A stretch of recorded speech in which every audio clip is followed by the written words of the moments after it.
Welcome back, everyone, to the Wiser Money Show. I am your host, Zach. I'm sorry, I have Ken here, but Ken, is it okay if I just claim the host title? I know you started off with being the host, but I kind of like it. You're the host, man. Well, great. We're going to call you host, Zach host. No, I still haven't got catchy. I'm going to work on that between episodes here. I'm going to come up with something kind of gives you a superhero-esque name. It better be good, because if the first thing you say takes off, I don't want it to be just like host the Zach. That's boring. So make it a good one. All right, Super Zach. Yeah, hey, I'll take that.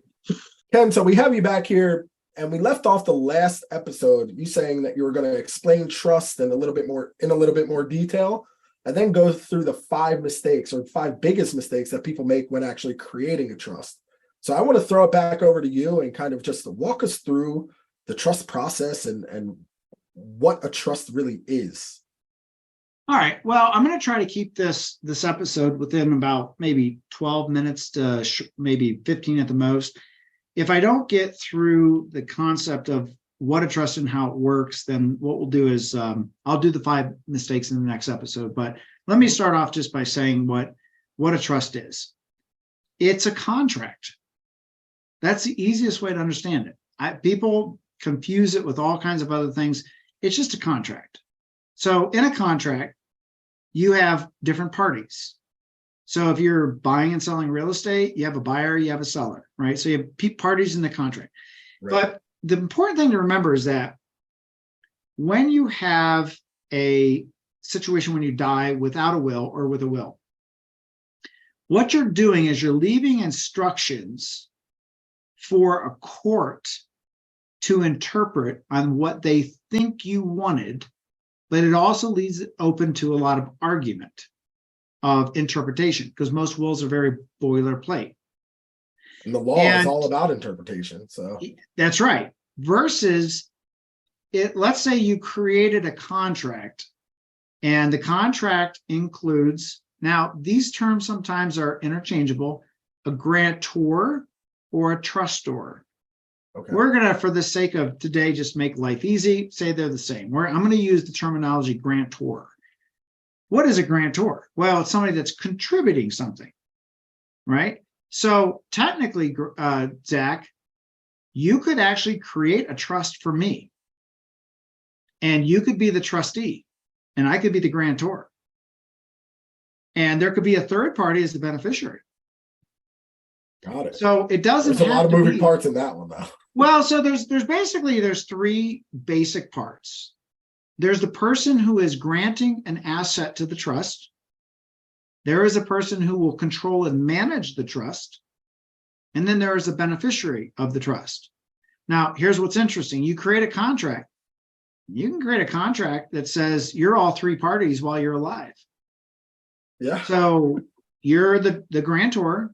So you could add your house, you could add your bank account, you could add a stock account, and you're the grantor. You're adding that to the name of this trust. And again, it's a contract. It's basically just a bunch of words on a piece of paper. But here's the key factor. You can get explicit with or detailed with your instructions, and a court's not interpreting the instructions like a will. Right. The instructions are very clear within the contract, and legal rights are given to the trustee. But now, listen, while you're alive, see, a lot of times people go, well, I don't want to put money into a trust because I'm giving it away. Well, that's an irrevocable trust. Mm-hmm. That's past the context of today's discussion.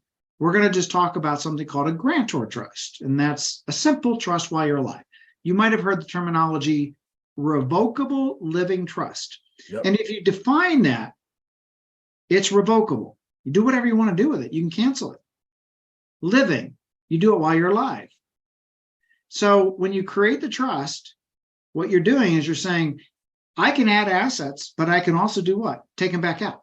Exactly. Now, you could spend the money. You don't lose the control. Right. Now, you might ask, well, in what context would I ever want to do that? Sometimes when you take a mortgage and your house is in a trust, the mortgage company won't lend to you. So you can take it out of the trust, put it back in your name. You get the mortgage. And then you do something called a quit claim deed, and you put the asset of the house back in the trust. That's different than a warranty deed, but it allows you then to use the protection of the trust, but it allows the mortgage company to give you the mortgage because the mortgage is going to be in your name. Right. Okay. You can, how else would you might use this? Well, you might live in a state that has like a homestead exemption, but they won't give the homestead exemption to a trust. So you could take it out, put it in your name, get the homestead exemption. And we use what's called a land trust to get it back in the trust. So you can still get your homestead exemption and you get it back in the trust for the protection. But let's get back to the context of what it is. So you got three parties: grantor, trustee, and beneficiary. So while you're alive, you could be all three. So you might say, well, most then people are, right? you're all three people. So the trustee controls investment decisions, distributions, tax matters. The grantor is just the person putting the money in. So like you could create a trust for me. Okay. So you would be the creator of the trust, and I'm the grantor. I'm putting the assets in, but we could name your son as the beneficiary. We could name your wife as the trustee. So there are different parties, but in today's context, it's really in a revocable living trust. Typically, you're the grantor. You're putting your assets in there. You're the trustee. You're going to control all decisions, investment decisions, tax matters, etc. And then there's the beneficiary. Well, right now, you're the beneficiary. You benefit from it. Yeah. And you could benefit from it two different ways, right? If it's revocable, if you think through it, couldn't you just take the assets out and put it back in your own name if you wanted to? Yeah. That's one way. Or the other way is, let's say you put a stock account in the name of your trust, or a bank account in the name of your trust.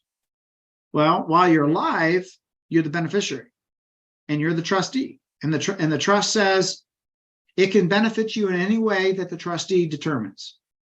So let's say you want to go buy a car. You could have the trust pay for the car. Or you could take the money out back to Zach's name and buy the car. Right. So while you're alive, you have all this flexibility. So some people might say, well, why not just keep it in my name? Because there's a couple things that could happen. One is you die. And if it's in your name, how do you transfer the beneficial interest of an asset when you're dead? You don't. That's what's called the probate system. Yeah. So because you're dead and you can't say, give it to this person, the judge and the courts will decide at a very high price. Now, a trust, if you think about it, it's a piece of paper. It never dies. It never becomes disabled. It never has a sick day. But what it says is, if Zach passes away, and Zach was the original trustee and the original beneficiary, then let's just go ahead and automatically appoint a new trustee. And you could do as many trustees as you want. You could say Zach first, Zach's mom second, Zach's brother, sister, aunt, uncle third. And they don't have to go through the courts because it's already outlined in the document, the paper. Right. And you could also say beneficiaries. You could say, if Zach dies, his initial beneficiary is his son. But if, God forbid, there's this horrible accident, Zach and his son die in the same accident, who's the next beneficiary in line? And it can be written in that document. So all a trust is, it's just a written container. That's all it is. Written instructions. That's it. It's not designed for the wealthy. It's designed for everybody. Now, with that, so you were saying something about the trust, God forbid my son was to pass away and he was the beneficiary. I can write in anybody I want to benefit from that trust. Where if you're going through the probate process, that judge is going to look, well, if it's not his son, it has to be his next child. If there's no next child, it needs to be, his brother or whatever that may be. Like, they make that decision. But with the trust, you make every single decision that happens when you pass away. That's right. While you're alive. That's exactly right. Right. So it's just this written document. That's where I think people get confused. It's like this very complex, confusing thing for people. That's all it is. It's just a written document of instructions, but because it has legal ability to become its own entity. So if you're married, so there's husband and wife, and a trust can be literally a alter ego that's in between them if you do a joint trust. Right. But the difference is the husband and wife, because we're biological creatures, so we die, disabled, get sick, get old, whatever it is, we lose our memories. The piece of paper doesn't. And that's just really what it's all about, is taking that human fallible, or what's the word I'm trying to use? Fallible process out of it. You don't die, the document doesn't die, doesn't get sick. Now we're going to talk about another episode, making sure you don't lose it, making sure it's in a safe place, as people can, what we talked about before, slip sheet it, they can steal it, they can do horrible things. Yeah. So there's ways to protect that. But the concept of a trust is it can legally own assets. It can legally own a car, not that we want to, but I'll talk about that later. It's one of the mistakes. It can own a house. It can own stock. It can own a business that you own. It can own intellectual property. It can own really anything that you as an individual can own.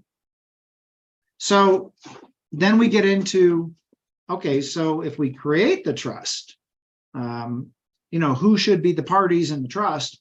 And then how extensive can we get with the trust?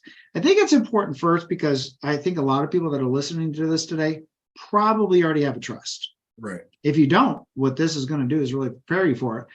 And what I want to do is just go through that once somebody gets a trust drafted, what some of the biggest mistakes are that they make when they draft it.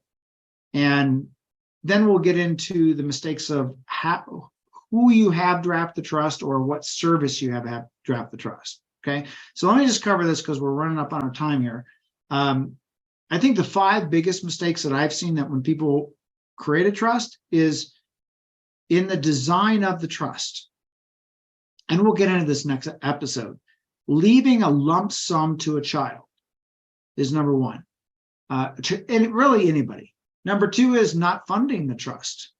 Now, that may not make sense, but when I cover this, it'll make a lot of sense how a lot of lawyers and services double dip on probate. And we'll talk about that. Number 3 is putting tainted assets into the trust. Number 4 is not retitling retirement plans and annuities the right way, and life insurance. And finally, number 5 is just human beneficiary mistakes. So hopefully, just in this very basic explanation of a trust, it makes sense what it does or how it operates. And we'll be able to go through the mistakes for everybody to watch out for, or be on the lookout for, if they either A, have a trust already created, or B, don't have a trust created, but now want to entertain that after hearing a little bit about the differences between a will versus a trust. Okay. Awesome. Well, we will see you next episode. Thank you. Thank you for tuning in. This was the Wiser Money Show with Zach and Ken, and we'll see you soon. All right. Take care.